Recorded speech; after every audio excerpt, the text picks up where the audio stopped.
All right. Well, hello, everyone, and thank you for your time and consideration. We have a lot of information to share here, so for the sake of brevity, I'll keep this introduction as short as possible. If you don't have a pen and paper in your hands, I recommend that you go and get them now so you can write down all your questions and get back to us after the call. My name is Jake Jones, and I want to give you a warm welcome to one of the most important webinars that I have had the privilege to host. As you may or may not know, I've been very heavily involved in the cryptocurrency space for many years. And in that time, I've had the pleasure of meeting and working with some amazing people, and I've learned some very crucial things. In my experience, those who've had the greatest success in this field surrounded themselves with top leaders and the best sources of real-time information on both current and future trends, and they were in the right place at the right time. This is one of those times.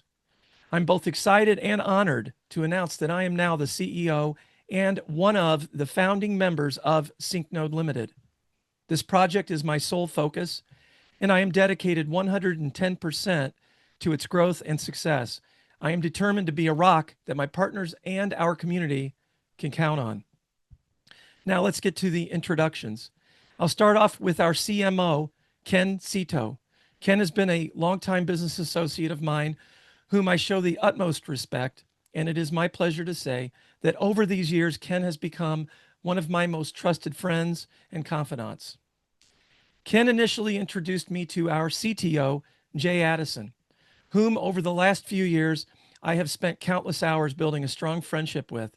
Jay has a superb wealth of knowledge regarding this industry, and I would go so far as to say maybe he is second to none.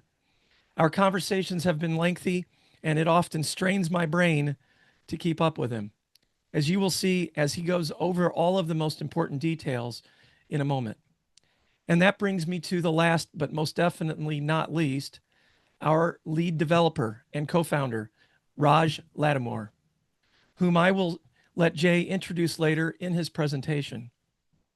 I would love to be able to call this a mastermind alliance, but I must humble myself and say that I am the lucky one to be pulled into the fold on this venture. With all of that being said, before I hand things over to Ken and Jay, we need to get the legalese out of the way. The content presented in this presentation is intended for informational purposes only. It is not intended to provide personalized investment advice or recommendations regarding specific financial products, securities, or investment strategies. The information provided does not take into account your individual financial situation, objectives, or risk tolerance. So Ken, with that being said, take it away, brother. Well, thank you very much, Jake. So welcome everybody. And this is a project I've been very excited about for a number of years. In fact, Jay Addison and I met quite a number of years ago. We had been talking about working together on a project, bringing something that the market really needed. And so when we started putting together SyncNode a number of years ago, we went through an incubation period, and we finally came up with some great ideas, some great concepts, some tools that we know that is really needed in the marketplace. So with that, we decided to create a lot of different opportunities for people who can see the vision of the company. And without further ado, what I'd like to do right now is bring in Jay Addison. He's originally from Vancouver, like myself. I've been to this place many times. And he's really the brainworks behind this. He's really probably one of the most brilliant people I've ever met.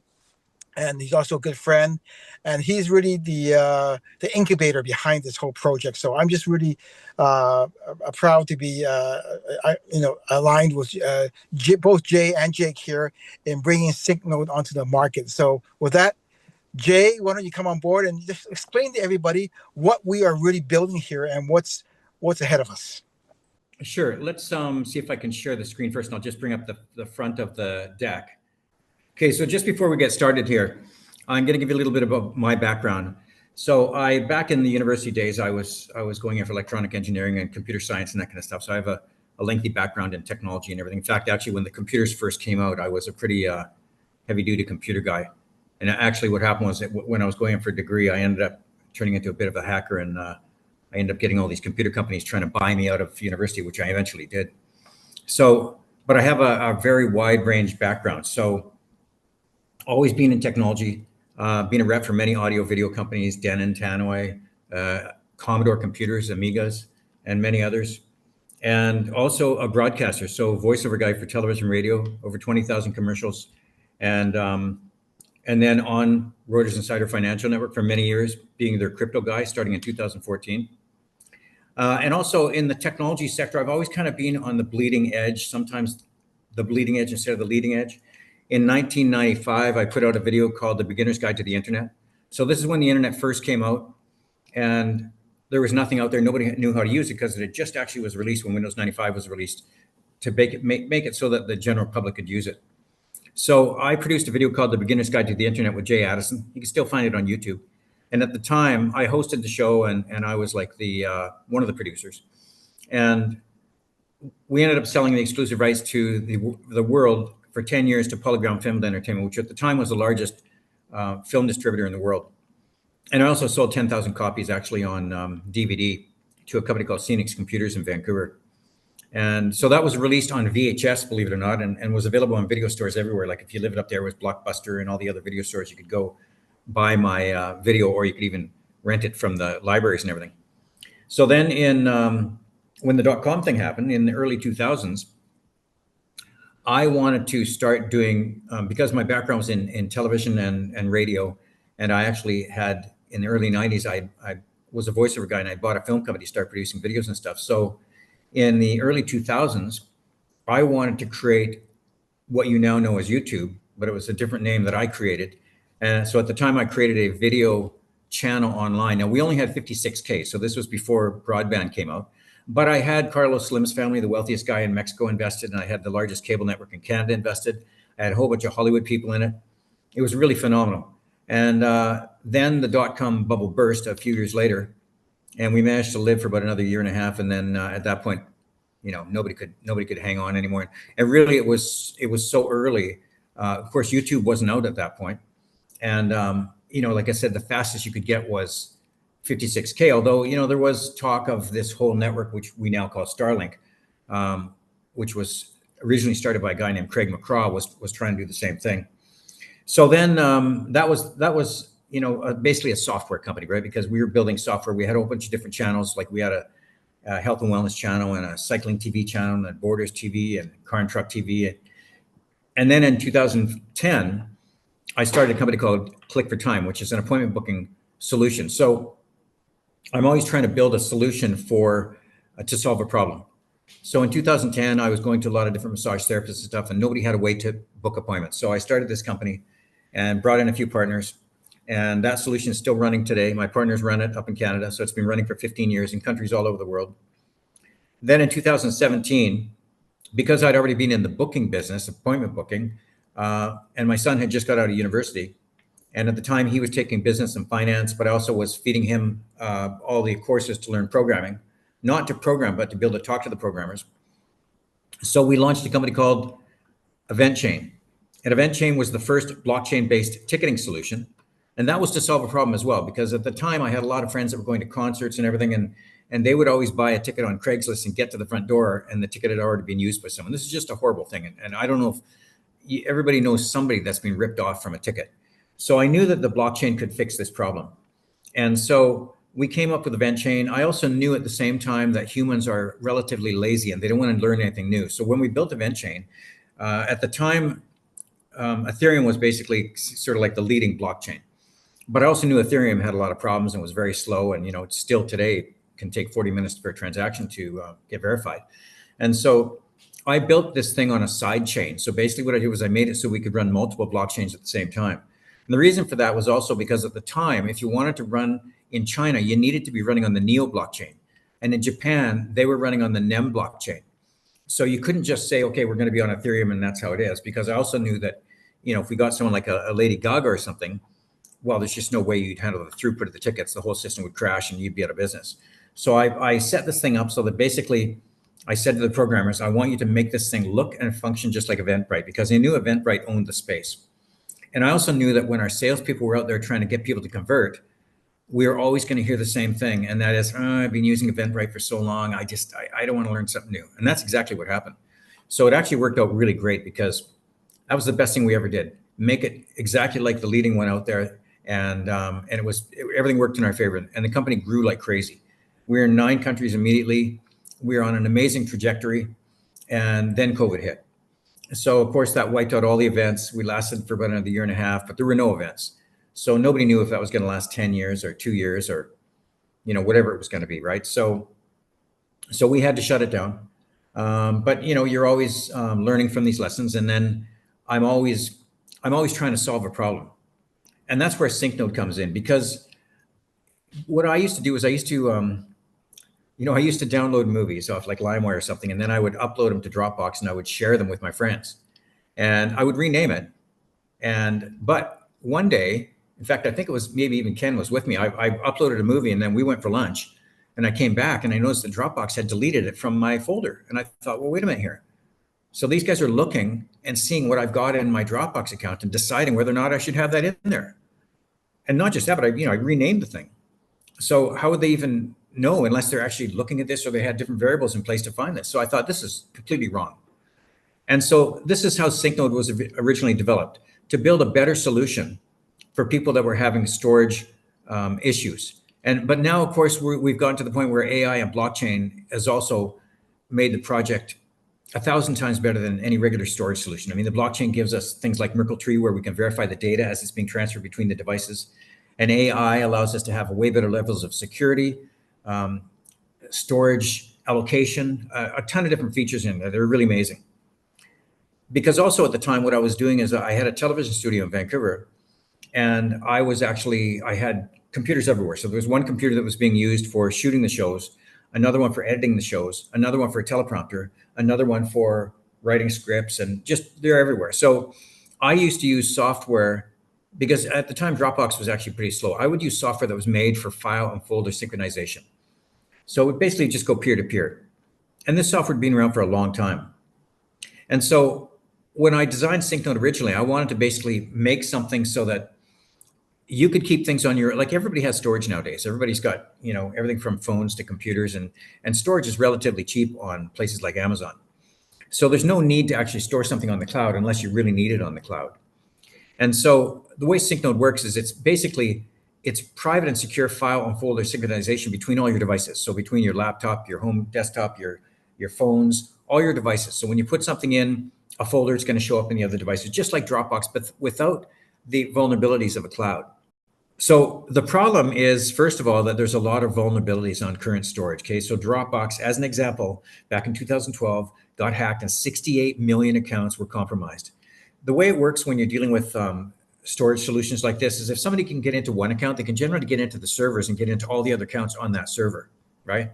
So this is where, we always hear about, the second line down there's iCloud. You're always hearing about celebrities' nude photos being, hacked off their iCloud and sent around the world. So this is where the solution comes in. And also, as I mentioned earlier, part of the problem was, I was trying to share, movies. I won't say, like which movies, but just, a movie that I download from somewhere. And then all of a sudden I'd get back on my Dropbox and they've deleted it. So they're obviously deciding what you can put on there and what you can't put on there. And then they're charging you for that. So in this case, what we're trying to do is we're trying to create a solution. In fact, we are creating a solution that solves all these problems. So you have way better security. You have all the privacy in the world. Now, if you decided that you wanted to have storage, well, you can get centralized storage or you can get decentralized storage. So with centralized storage, and you'll see this a little further down here. In fact, let me just back up a little bit, and I'll go through some of these other slides until we get to that decentralized storage and the storage options, because that's actually another source of revenue for us. Okay, so basically what we're doing is we're powering, and actually the good thing is that this has sort of worked out in our favor, where the AI all of a sudden has come to the forefront of everybody's mind. And our AI solution, just to understand, it's not a public solution. So if the AI is going in and looking at your data and trying to allocate the data properly to get you better storage and security and everything else, that is strictly on your account. That's not going out to the world saying, hey, we found a better way to do it. This is strictly a privacy and security-based solution, right? Now, the market size is huge, and storage is one of the fastest growing markets in the world. Dropbox does $2.5 billion a year, just at Dropbox alone. and they grow 6 to 12% per year without doing any marketing. Like you've never seen a Dropbox ad anywhere because they don't need to advertise. Now, Dropbox is actually one of the smallest, believe it or not, in the storage space compared to like iCloud and Google Cloud, and there's many others like that are in that same category. So now you can see in our case, what happens is we have a lot of advantages over the current technology because, of course, you're in control of your data, right? So you're not going to be a victim to popular, cloud accounts that are getting hacked all the time. You've got seamless device synchronization between your Mac, your Windows, your iPhone, your Android, and Linux devices. And then you've got the blockchain and the AI integration, which gives you a lot more level of trust and integrity in your data. So this is the same type of things where we're talking about local synchronization. The idea is that you don't necessarily need to be paying for storage on a solution like Dropbox or one of these other ones. And that's the vulnerability behind it also. When you're on a system like Dropbox that got hacked with 68 million accounts getting accessed, local synchronization allows our software to, you to put, there's different levels of SyncNode, as you'll see going forward. So there's basically a personal version that kind of looks like Dropbox. And this goes back to what I did with EventChain. I knew that when I built EventChain, it had to look just like Eventbrite, because that's what everybody was using. So the same thing here is this is actually going to look and function like Dropbox, the personal version. And the reason for that is because whenever I build something, I want to make sure that your grandmother can use it or anybody can use it, a child can use it. Because I also know from being in the business for a long time is that people are lazy and they don't want to learn anything new. And that's a real barrier to entry. If you build something, I see this all the time because I've done hundreds and hundreds of interviews on the blockchain companies, and my son, Ashton, he's got a channel called Crypto Coin Show on YouTube. You can see he's got probably 1,400 interviews. And in the beginning, when I handed him, because I was the broadcaster on Reuters Insider doing blockchain, and then I got to the point where I wanted to sort of get him to the next level. So I gave him I was also the technical advisor for Reuters in Vancouver at their office there. So I was able to basically put him in my place and let him do the Reuters gig as well as build up his channel. And then I just started producing instead of being the host. But in doing so, one of the things that I noticed was, there's so many of these blockchain companies that start, and there's always a few issues. One of them is a lot of times it's a programmer that does it. The programmer doesn't really know business and he doesn't know marketing, but they have such a big ego that they don't want to let anyone else be the CEO or run the company. And that usually kills the company. And then secondly, a lot of these new blockchain companies come out with something that's, like a newfangled thing. And, sometimes I'll watch some of these shows that we're producing and I'll think, wow, that's really cool. But the problem is, how do you get people to use it, right?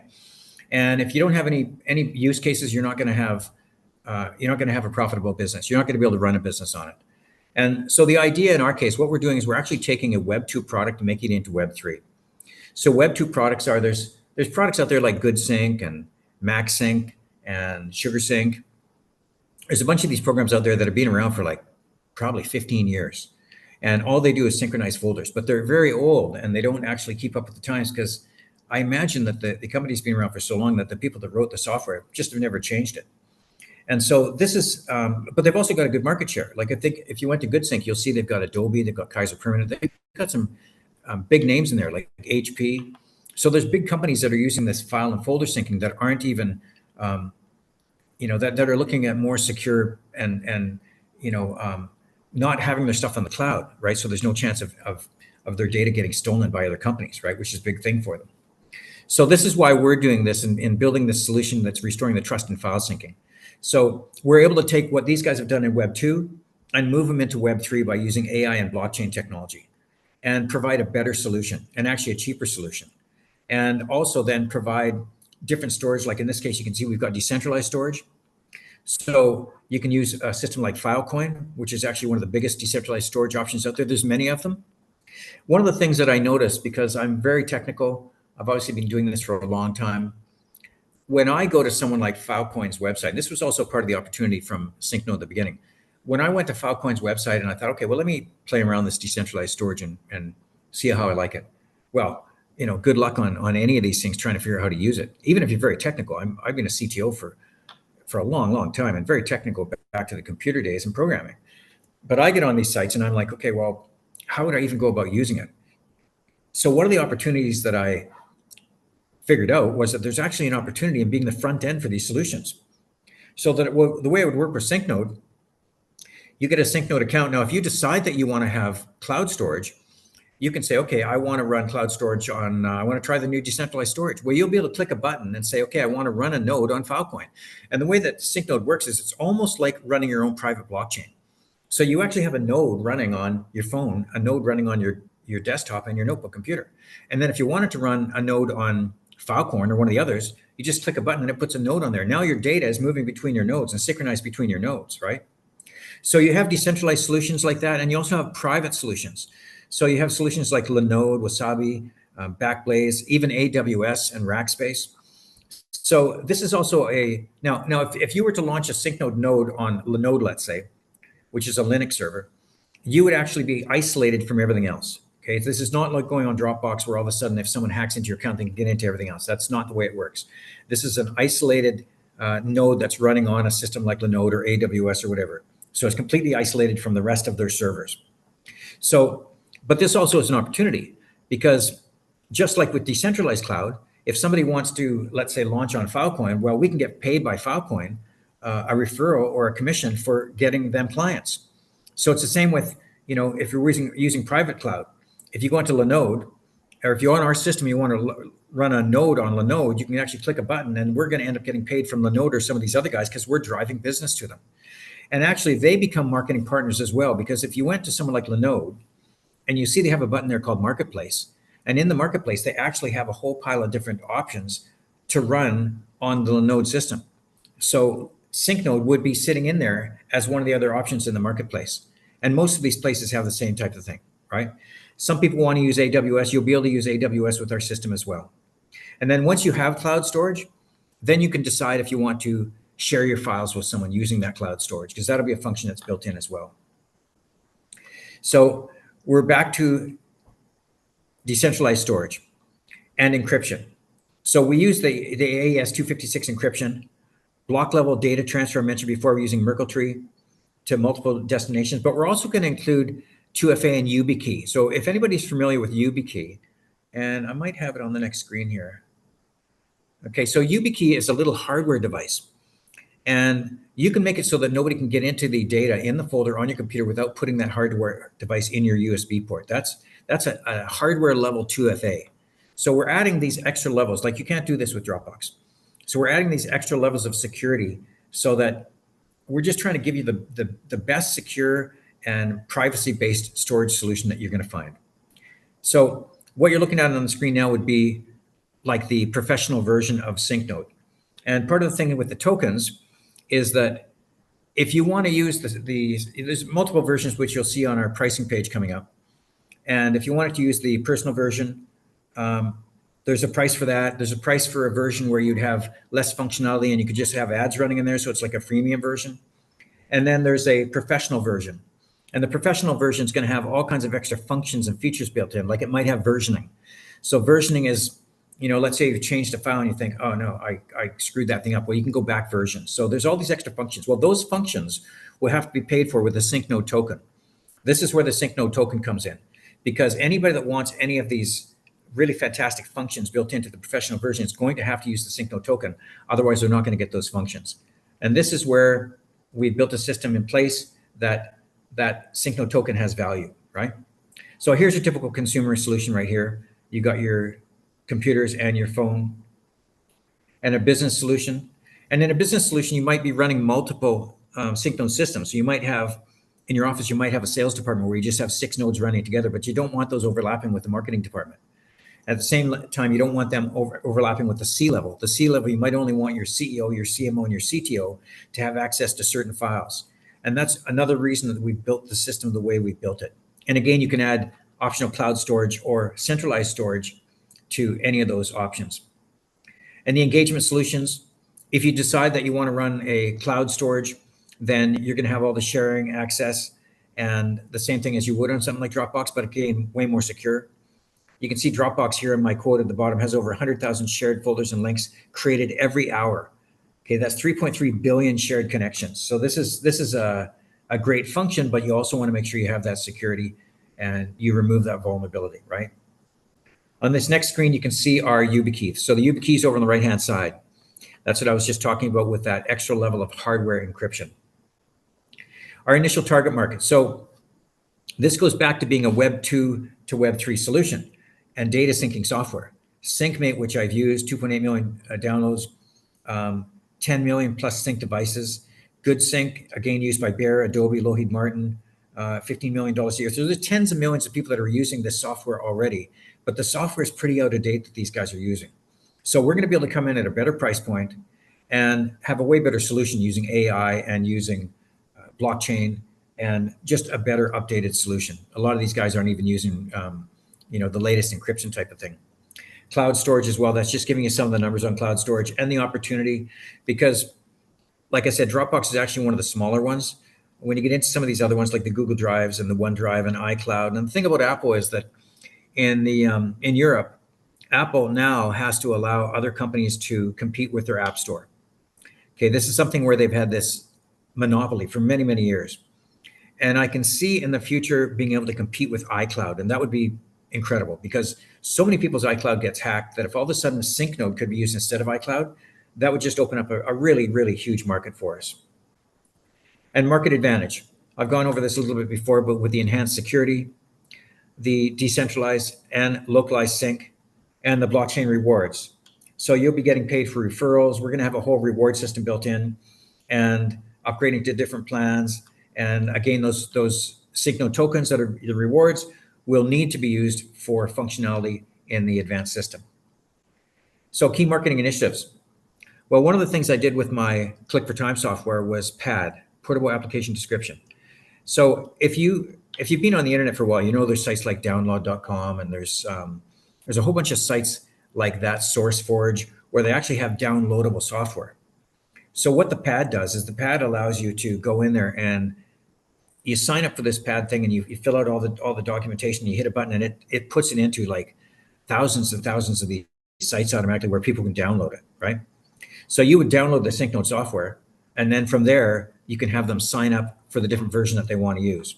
So this takes us back to like a Web 2 strategy, because again, the key with this thing is that there's already a market out there. So we're gonna get a big chunk of that market, and we're gonna move them into a Web 3.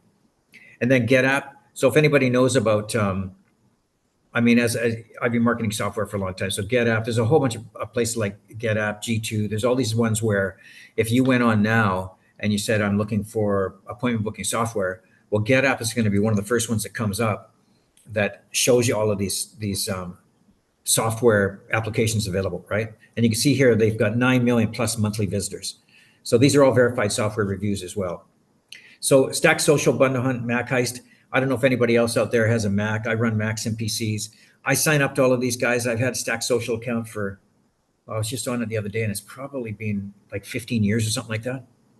So this is another marketing advantage because our software works on PCs, on Macs, on Linux, Androids, and iPhones. So it could be marketed through all the different app stores, but also through places like Stack Social. So if we decided to go to Mac Social and say, hey, we want to offer our software for, we could offer a certain version of it for 50% off or something for a certain period of time. And then that would be added to Stack Social's discount packages that they put out. And they come out all the time. I get emails from Stack Social on a regular basis where they've got a new stack where basically they've got like 15 different apps that you can get for real cheap. And some of these things are fantastic. And Bundle Hunt, Mac Heist, same kind of thing. So there's a lot of these ones that you can take advantage of that people don't even know about. And then online marketing, of course, everybody knows about, using the social media influencers, paid ad, media coverage, blockchain partners, and all the rest of that stuff. So pricing structure. Again, this is a real business that makes real money. And that's the whole idea here. And, one of the things I've also learned, and I learned this from both my appointment booking software and from my blockchain ticketing software from EventChain. My appointment booking software, Click for Time, has probably 200 functions.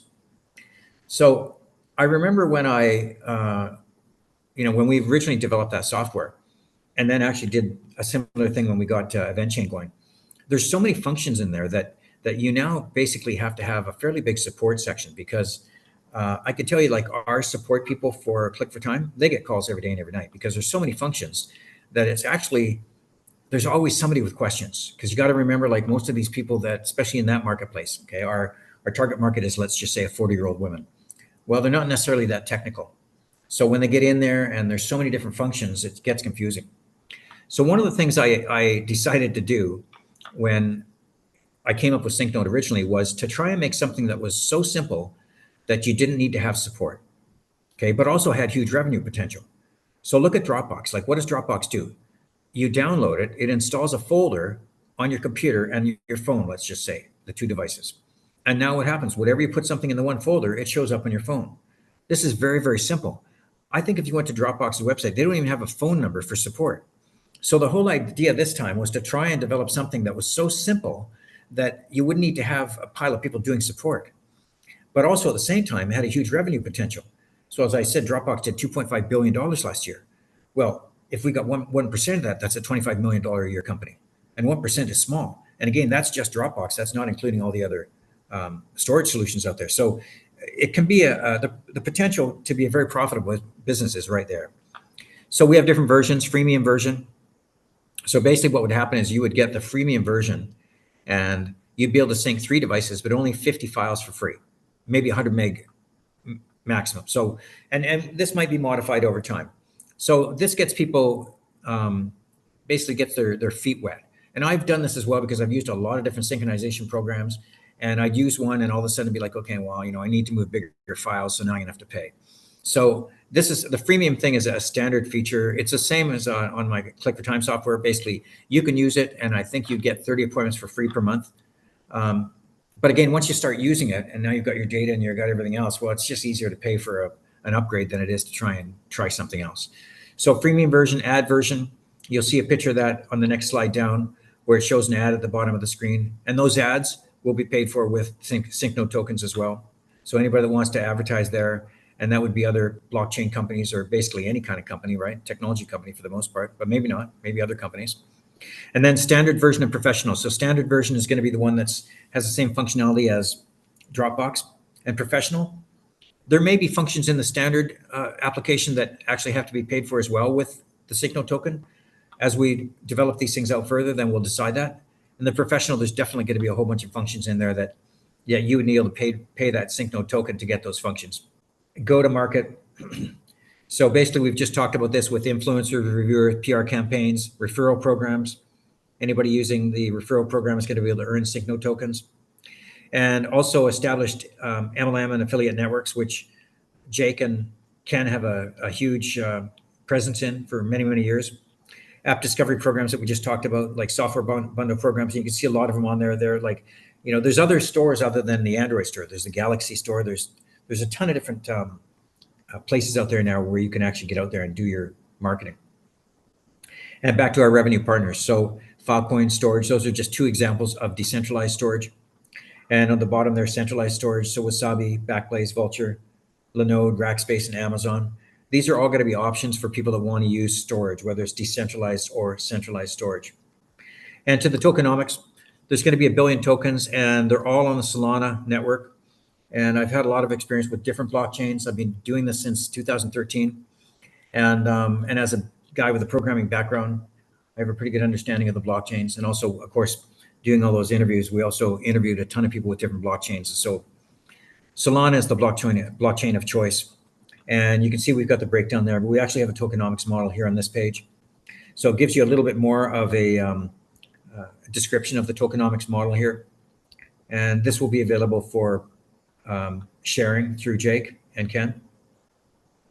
And a little more tokenomics details. So this talks about the percentage and the tokens and then the vesting schedules. And this is really important because anybody that knows, we did the same thing on our event chain because you have to make sure that you're not in a company that's going to try and dump tokens on the market. So you can see we've got a long vesting stage on here for any of the founders, the team, any of these different variables, so that people aren't dumping tokens on the market, because that will help with the token price when people are using those tokens to buy the extra functionality. Incentivization. So this goes back to driving adoption and network growth. Referral programs, enterprise adoption, liquidity provision, and economic projections. And our roadmap. Now, our roadmap is evolving because we are continually working on this. We've already been working on this for quite a while. So This will evolve, and this roadmap and operations roadmap will also be on the website, so people can get onto the website at any given time and have a look at the updated version of the roadmap. And our leadership team. So we have the fabulous Jake Jones and Kian Cito, myself, and Raj Lattimore. And Raj is a developer that's been a very close friend of mine for about 9-10 years. Raj is also a founder and one of the owners of the company. And he has a team of 65 people. It says 40 plus there now, but it's 65, and probably about 5 or 6 PhDs. They're located in Dubai and India. And I trust this guy with my life, but also having someone like this in the background just ensures that we never have technical problems and we don't have to try and get a hold of programmers, because these guys, it's always in their best interest to make sure everything's working 100% and that they're putting, 150% effort into it. And contact us. So you can get a hold of Jake or you can get a hold of Ken. And I think most of you guys have their contact information if you want any more information. If you have any other questions, I'm always available to answer those questions, mainly technical stuff, because that's kind of my ballywag. But between the three of us, we are always available for anyone that wants to learn more about the project. And you can see the website at syncnode.com and our official X and our Telegram channel. And so that pretty well wraps it up for the deck. And let me just close this out now and go back to our Zoom call. Okay, looks like we're live with Jake again. Jay, thank you for all the information, man. Thank you, everybody, for being on the call. Please, once again, like I said earlier, please take all your questions that you've written down, get back to the person who invited you, and they can either answer them or they can three-way you to one of us, and we can get your questions answered. And we welcome you to SyncNode. Talk to you later. Have a good evening, guys.